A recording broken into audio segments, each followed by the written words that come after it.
तुम्ही नेहमी आमच्या समाजाला हे म्हणता की अरे हे बघा आता अॅट्रॉसिटी करतील, अरे हे बघा आले स्वतःची जात घेऊन, अरे हे बघा आले जातीचा मुद्दा करायला.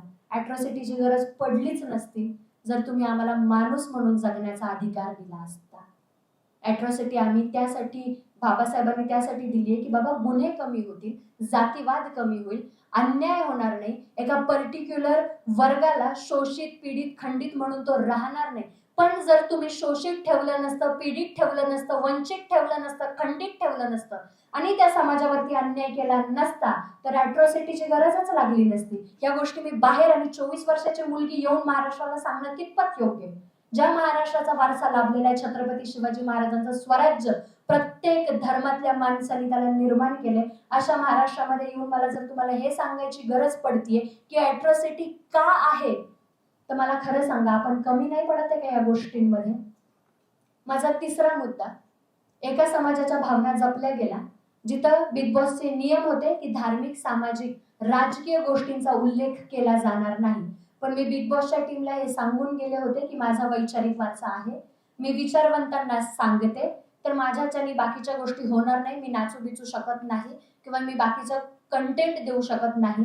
माझा कंटेंट म्हणजे वैचारिक गोष्टींचे विचार महाराष्ट्रात मांडणे. भले तुम्ही याला आता नाकारत असाल तर मी माझा गेम पुरती ठेवल आणि गेम खेळेल मी माझा, आणि मी तेच केलं.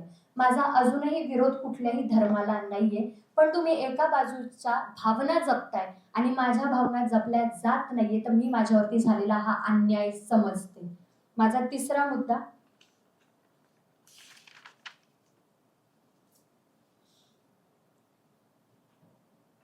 मी बाहेर आल्यानंतर अशा काही गोष्टी बघितल्या की बिग बॉसने कॅप्शन दिलं होतं कोंबडी, ते मला कोंबडी बोलले होते. जी मुलगी महाराष्ट्रात राहते, जिथं छत्रपती शिवाजी महाराजांनी दरबारात आलेल्या बाईला खण, नारळ देऊन रिटर्न पाठवलेलं आहे.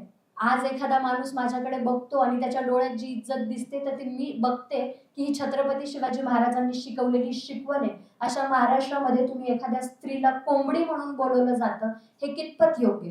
त्यांनी असं लिहिलं होतं की इंग्लिश बोलणाऱ्या कोंबडीला तुम्ही हे शब्द माझ्यासाठी वापरणार आहेत.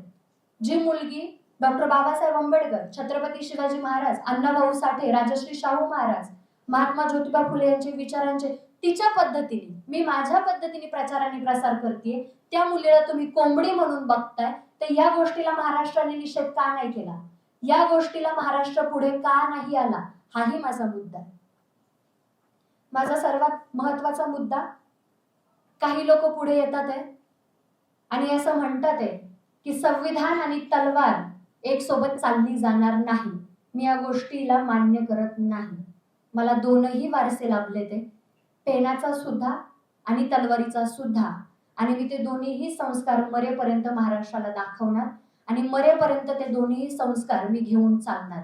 एका हातात तलवार असेल, अजूनही सांगते, तलवार असेल, माझ्या हातात तलवार असेल, वैचारिक, शाब्दिक, सन्मानाची, स्वाभिमानाची, मानाची असेल. एका हातामध्ये संविधान असेल. जेव्हा जेव्हा संविधान मिटवायचा प्रयत्न होईल, जेव्हा जेव्हा संविधानावरती आपत्ती येईल, तेव्हा एका हातातली तलवार उचलली जाईल. मग समोरचा माणूस कसा येईल तशी ती तलवार फिरली जाईल. शाब्दिक, स्वाभिमानी, अहंकारी, मानाची कशीही असो ती तलवार फिरली जाईल. मी एक लेखक आहे. मी आतापर्यंत जेही माझ्या भाषणात बोलले ते मी स्वतः लिहिलेलं आहे. एक लेखक असतो जो सरळ सरळ मीनिंग देतो आपल्या शब्दातून, आणि एक लेखक असतो ज्याच्यामध्ये डीप मीनिंग असतो. शाळेमध्ये आपल्याला शिकवले एक वरचा वरचा अर्थ आणि एक त्याच्यामध्ये दडलेला अर्थ आहे. माझ्या भाषणाची खासियत आहे, शेवटला ट्विस्ट असतो. तुम्ही, माझं पब्लिक जे आहे ते मला शेवटपर्यंत ऐकून घेतं, त्यामुळे त्यांना चांगलंच माहिती की ताई काय बोलणार आहेत. मी अजूनही माझ्या मतावरती ठाम आहे. मी कुणालाही धमकी दिलेली नाहीये, मी कुणालाही त्यांच्या जीवे मारण्याची धमकी दिलेली नाहीये आणि मी या गोष्टीसाठी माफी मागणार नाही. बिग बॉसने ती पूर्ण क्लिप दाखवावी. कन्फेशन रूम मध्ये काय झालं काय नाही हेही दाखवावं. मी मान्य केलंय की मी माझे शब्द फिरवणार होती. शेवटला समोरच्या माणसामध्ये एवढे पेशन्स नव्हते की तो ते ऐकल आणि त्याला तो मुद्दा बनवायचा होता. त्यांनी तो बनवला आणि ज्या ज्या महाराष्ट्रातील लोकांनी माझं समर्थन केलं या गोष्टीबद्दल मी त्यांची आयुष्यभर ऋणी राहील. मी खूप खूप धन्यवाद देते की तुम्हाला कळलं या महाराष्ट्रात राहून की या गोष्टींचा अर्थ काय होतो. मला अजून एक गोष्ट अधोरेखित करायची आहे.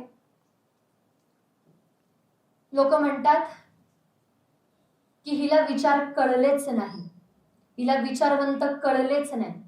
ही खूप इमोशनल आहे माझ्यासाठी.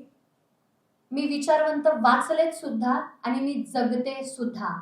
जेव्हा एखादा माणूस माझ्याकडे येतो आणि सन्मानाने जी नजर माझ्यासाठी त्याची झुकते, त्या नजरेमध्ये छत्रपती शिवाजी महाराज मी जगते. अन्याय जेव्हा होतो आणि न्यायाची मागणी जेव्हा मी करते, त्या न्यायामध्ये मी डॉक्टर बाबासाहेब आंबेडकर बघते. हे मी जगते. एखादा मुलगा आणि एखादी मुलगी जेव्हा शाळेच्या वाटेवरती उभे असतात, तेव्हा मी सावित्री ज्योती बघते. अरे एखाद्याचं मराठ्याचं पोरग जेव्हा जय भीमच्या पोराच्या आनंदामध्ये सामील होतं, तेव्हा मी छत्रपती राजश्री शाहू महाराज बघते, ज्यांनी डॉक्टर बाबासाहेब आंबेडकरांसाठी साखर वाटली होती की पोरग बॅरिस्टर झालं म्हणून.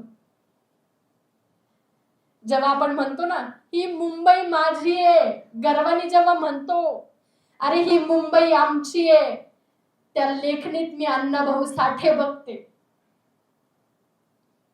तुम्ही महाराष्ट्रातले लोक इतिहास विसरले असाल, आजही माझ्या रक्तात तो इतिहास झळकतो आणि मला तो दाखवायचा आहे की मी शिवनेरीतली आणि त्या मातीतली मुलगी आहे, जिच्या हातामध्ये बांगड्यांपेक्षा आधी तलवार दिली जाते. स्वतःच्या संरक्षणासाठी, स्वतःच्या सन्मानासाठी, स्वतःच्या मानासाठी ती तलवार नेहमी उठली जाईल. ज्या ज्या लोकांनी माझं समर्थन दिलंय, मी प्रचंड आभारी आहे तुमचे की तुम्हाला हे कळतं. ज्या ज्या वेळेस एखाद्या मुलीवरती अन्याय होतो, बलात्कार होतो, ही तलवार उठली जात का नाही हा प्रश्न मला महाराष्ट्राला उचलायचा. अरे तुम्ही मावळे म्हणून स्वतःला घेताय. एखाद्या मुलीचा अपमान तुम्ही कसा पचवू शकता. बोलले मी की ती तलवार आहे माझ्या हातात, पण ती तलवार का घ्यायची वेळ येते याचा कोणी विचार का नाही करत आहे. जिथं जिथं अन्याय होतो तिथं तिथं तलवारी उचलली जाणार जाणार आणि जाणार. या शब्दावरती मी मरेपर्यंत ठाम होते, आहे आणि राहील. याच्या व्यतिरिक्त मला काहीही बोलायचं नाही. थँक्यू.